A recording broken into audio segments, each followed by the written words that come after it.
خان صاحب کا بیان آیا کہ وہ مشروط معافی مانگنے کے لیے تیار ہیں، ساتھ ہی وہ یہ مطالبہ بھی کرتے ہیں کہ 9 مئی کو جو ہوا اس کی تحقیقات کی جائے، فوٹیج سامنے لائی جائے۔ نہیں، مجھے کسی نے بتایا نہیں، میں نے ڈان میں جو کچھ پڑھا، وہ جو آپ مشروط، یہ لفظ آپ لوگوں کو واضح طور پہ اس کو چھپانا نہیں چاہیے۔ جی، ڈان میں جو کچھ میں نے پڑھا اس میں شاید انہوں نے یہ کہا تھا کہ اگر یہ ثابت ہو جائے کہ میرے کارکنوں نے وہ کیے دین آئی کین اپولوجائز، ورنہ جن کو وہ ہے ان کی تحقیقات کرو۔ یہ مشروط میں وہ گڑبڑ ہو جاتی ہے، زمانی آ جاتا ہے کہ کیا بالکل، مجھے وزیر اعظم بنا میں معافی مانگا، مجھے آرمی چیف بنا تو میں معافی مانگا، مجھے جیل سے رہا کر نہیں۔ انہوں نے یہ کہا کہ اگر یہ ثابت ہو جائے کہ یہ بربادی میرے پارٹی کے کارکنوں نے کی ہے، پارٹی سے بھی نکال دوں گا، آئی ول سے سوری فار اٹ۔ ہاں، یہ آپ لوگ بھی مہربانی کریے، الفاظ بھی ذرا الفاظ کے انتخاب میں آپ سر ہیڈ لائن میں تو مشروط ہوگا، ڈیٹیلز نیچے ہوتی ہیں۔ واضح لکھا تھا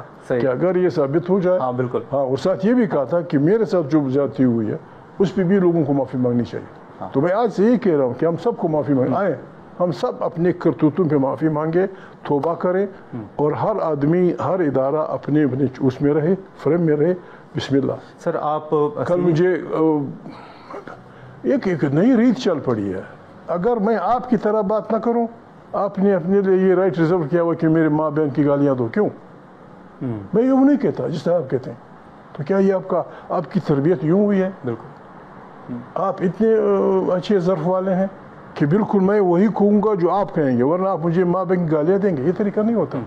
اس میں اچھا جی صاحب، آپ سینئر ترین لیڈر ہیں پارلیمان کے اندر، آپ پارلیمان میں بیٹھے ہوئے ہیں، کئی واقعات آپ نے دیکھے ہیں جو ملک میں ہوئے ہیں۔ یہ جو 9 مئی کا واقعہ جس کو ہمیشہ حکومت آ کے ڈیفینڈ بھی کرتی ہے، بات بھی کرتی ہے، یہ واقعہ آپ کی نظر میں بطور سینئر سیاستدان یہ پری پلانڈ تھا، غلط فہمی تھی، یا واقعی پی ٹی آئی اس میں ملوث؟ دیکھیں، کسی بھی واقعے کو کسی بھی علاقے میں، گاؤں میں، ملک میں آپ تجرید میں نہیں دے سکتے۔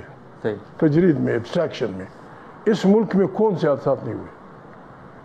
ہمارا ملک ٹوٹا، گلاس نہیں تھا، جگ نہیں تھا، مٹکا نہیں تھا، لوٹا نہیں تھا، ہمارا ملک ٹوٹا، آج تک ہمیں پتہ نہیں چلا۔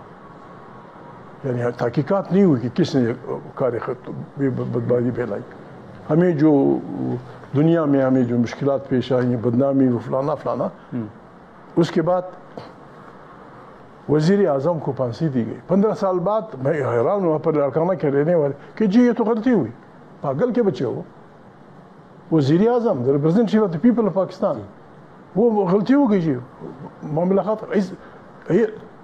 بے نظیر بھٹو کبائی، مرتضیٰ بھٹو جن داڑے، جی میں نے اس دن کان پکڑے تھے جب میں نے بے نظیر سے ملا، جتنی وہ روئی تھی غریب۔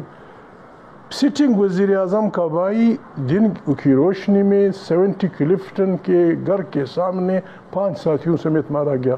اس بچی کو بھی پتہ نہیں، اپنی طرف سے وہ کہتی رہی ہے، میں کہتا رہوں گی، آپ کہتے رہے کہ کس نے مارا، کیوں مارا۔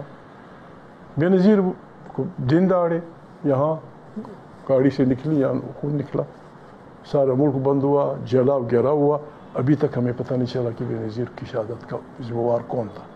کیا سارا تو ہوتی رہی۔ تو سر اس وقت 12 مئی کراچی میں انسانوں پہ پرندوں کی طرح گولیاں چلائی گئیں، جلائے گئے، ابھی تک یہ فکس نہیں کیا۔ یہ 9 مئی بھی اس قسم کی بربادیوں کی ایک بربادی ہے۔ یا تو سب کی انکوائری کرو یا چھڑو، بابا خدا حافظ۔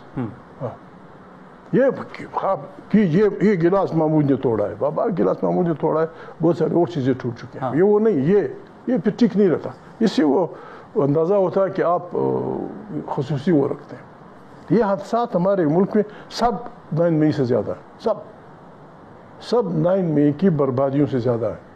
اور اس سب سے بڑی بربادی یہ کہ اس ملک میں 3 مارشل لا لگے، بار بار آئین کو توڑا گیا، روندا گیا، کسی سے پوچھا نہیں۔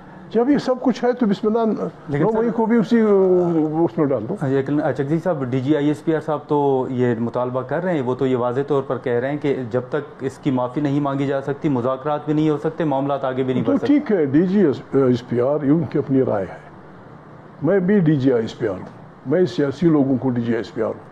میں کہتا ہوں یا سب کی انکوائری ہو یا کسی کی نہ ہو۔ ابھی لوگ کہیں کہ ڈی جی ISPR ملٹری والا ٹھیک کہتا ہے، یا ڈی جی ISPR یہ چادر والا جن ٹھیک کہتا ہے۔